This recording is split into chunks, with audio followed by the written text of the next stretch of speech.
पहले चरण की वोटिंग पर क्या बोले प्रधानमंत्री नरेंद्र मोदी? पहले चरण की वोटिंग से हमारी जीत तय, कहा प्रधानमंत्री मोदी ने। बम्पर मतदान बता रहा है बीजेपी जीत रही है। बम्पर मतदान ये इंडिकेट कर रहा है कि भारतीय जनता पार्टी की तरफ लोगों का उत्साह है और इसीलिए ये वोटिंग परसेंटेज बढ़ा हुआ दिखाई दे रहा है। गौतम लाहिड़ी दा, आप कैसे इसको इंटरप्रेट करते हैं? क्या आप कोई क्लियर इंडिकेशन देख रहे हैं इसमें, या कुछ कहना जोखिम भरा होगा अभी?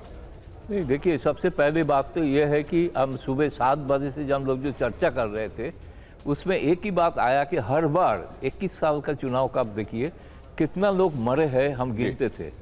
ये शुक्र है कि आज एक भी कोई हत्या हुई नहीं। कुछ झड़प हुई है कुछ जगह पे, अपना पार्टी ने ताकत दिखाने के लिए कुछ दोनों पार्टियों के बीच में झड़प है। वामपंथी के साथ भी झड़प हुई है, बीजेपी के साथ भी हुई है, बात सही है। लेकिन कुल मिला के जो शांति से चुनाव हुआ, लोगों में एक माहौल पैदा हुआ, अब वो खुल के वोट कर सकते हैं। शायद एक तो कारण ये है। दूसरा कारण जो है, ऑब्वियसली एसआईआर के कारण कुछ लोगों का वोट नाम काट भी गया है, जो मर गए थे, जो ट्रांसफर हो गया था, जिसके नाम दोबारा डबल एंट्री हुआ था, इस तरह का लोगों का नाम काटा है। साथ साथ इसके बाद जो 27 लाख लोग जो अंडर एजुकेशन है, इसको लोगों में लगा कि जिन लोग बचे हैं इसके कारण टोटल वोटर जो है वो तो कम हुई है, उसका ज्यादातर पे लोग अभी चुनाव के लिए आ रहे हैं। बहुत ही अच्छी चीज, बहुत सारे लोग, और खासतौर से जिस जगह पर हम लोग रहते हैं गौतम दा, यहाँ नहीं चाहिए 15 साल का एंटी इनकम्बेंसी का भी एक इफेक्ट है। अच्छा, नहीं है ऐसे नहीं है। अच्छा, वो जरूर होगा, क्योंकि एंटी इनकम्बेंसी 15 साल का नहीं होगा तो हो नहीं सकता। ठीक है, यशवंत देशमुख हमारे साथ जुड़ रहे हैं, भारत के मशहूर पोलस्टर, और उन्होंने क्या देखा है उनसे भी हम जानेंगे। बहुत स्वागत है आपका यशवंत। लेकिन उससे पहले जरा आपको ये दिखा दें कि ये 152 सीटें, 16 जिले, यहाँ का गणित क्या कहता है। मोटे तौर पर वो चीजें जो आंकड़ों के तौर पर आपको ये बताती हैं कि चीजें किस तरफ अनफोल्ड हो रही हैं, क्या हो सकता है। ये देखिए जरा, 4 करोड़ 8 लाख से ज्यादा वोटर्स थे 2021 में। एसआईआर की बात हो रही थी, तो इसलिए आपको यह आंकड़ा दिखाना जरूरी है कि 2026 में ये 3 करोड़ 60 लाख वोटर हो गए। मतलब इसका सीधा सीधा सा यह है कि 47 लाख 35 हजार वोटर इसमें कम हुए। पहले मतदान का क्यूमुलेटिव परसेंटेज, जैसा मैंने आपको बताया, संपूर्ण मत प्रतिशत सारे फेजेस मिलाकर 84.15% पिछली बार था, और इस बार अगर आप देखें तो ये 90% शाम 5 बजे तक रिकॉर्ड हुआ है। मतलब आगे ये 94-95 भी पहुंच जाए तो हैरानी नहीं होगी। ऐसे में यशवंत जी, आप क्या देख रहे हैं इन आंकड़ों में क्या छिपा हुआ है? ये पोल परसेंटेज क्या इंडिकेट कर रहा है?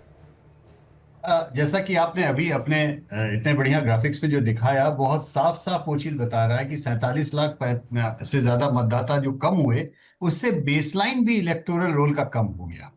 तो साधारण सी बात यह है कि अगर 100 वोट थे और 100 में से 80 पड़े तो 80% मतदान है। लेकिन अगर 90 वोट थे और 90 में से केवल 80 पड़े तो वो 80 नहीं होगा, 90% मतदान के करीब पहुंच जाए। राइट।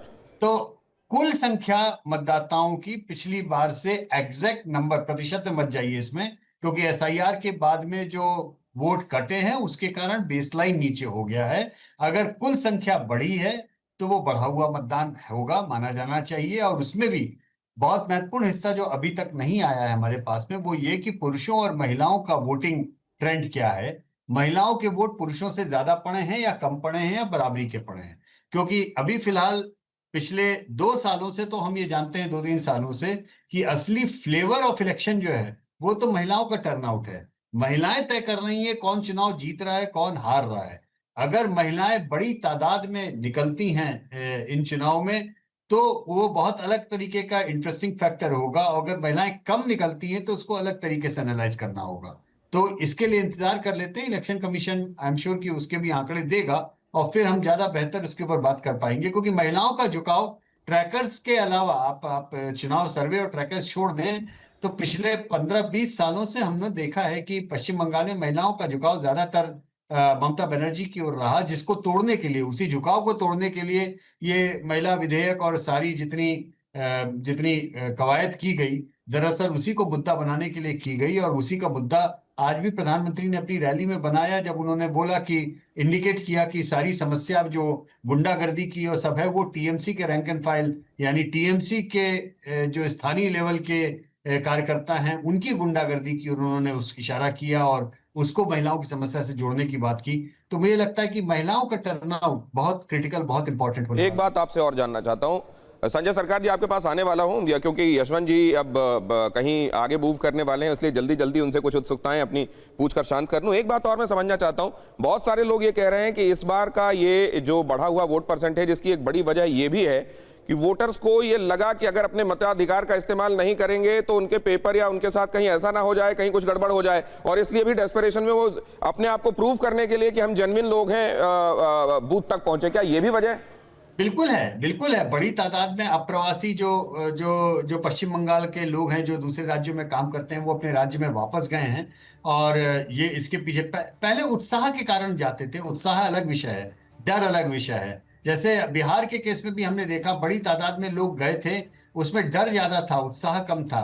सेम इक्वेशन यही था और टर्नआउट वहां का बड़ा हुआ मिला। लेकिन एक बात और भी होगा, था एक बात आपको ये भी बताना चाहूंगा कि राष्ट्रीय मीडिया में और अखबारों में सब जगह पे एक मोटे तौर पे नैरेटिव ये भी बना हुआ है कि चूंकि वोट कटे हैं, इसलिए वोट कटने का मतलब ममता बनर्जी के लिए परेशानी का सबब है। ये ओवरऑल एनालिसिस केवल इस लाइन पे तय करना थोड़ा मुझे लगता है गड़बड़ है, क्योंकि पहले फेज के जो मतदाता कटे थे उसमें बहुत बड़ी तादाद मथुआ मतदाताओं की भी थी जो जी बीजेपी बिल्कुल। के समर्थक हैं, बहुत बड़ी तादाद राजवंशी मतदाताओं की भी थी जो बीजेपी के समर्थक हैं।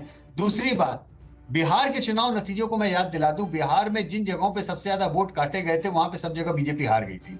तो ये फैक्ट्स हैं। मेरा ऐसा मानना है कि केवल बाइनरी तरीके से एसआईआर और मतदाताओं का काटा जाना, ये देखना कि किसी एक ही पार्टी को नुकसान हो रहा है या बढ़ रहा है, वो शायद उतनी सही बात नहीं होगी, क्योंकि महिला मतदाताओं का फैक्टर अभी भी इतना बड़ा है कि शायद एसआईआर के ऊपर वो ज्यादा भारी पड़े। अगर महिला मतदाता समाज टीएमसी और ममता बनर्जी से हटती हैं तो वो ज्यादा बड़ा फैक्टर होगा उनके खराब प्रदर्शन का, बजाय इसके कि एसआईआर में किसी के नाम कटे हैं। और अगर वो महिला मतदाता उनके पक्ष में दोबारा वोट दे जाती हैं, उनका टर्नआउट पुरुषों से ज्यादा अभी भी होता है, तो कितने भी वोट कट जाएं, किसी के भी वोट कट जाएं, शायद ममता बनर्जी ज्यादा भारी दिखाई देंगी।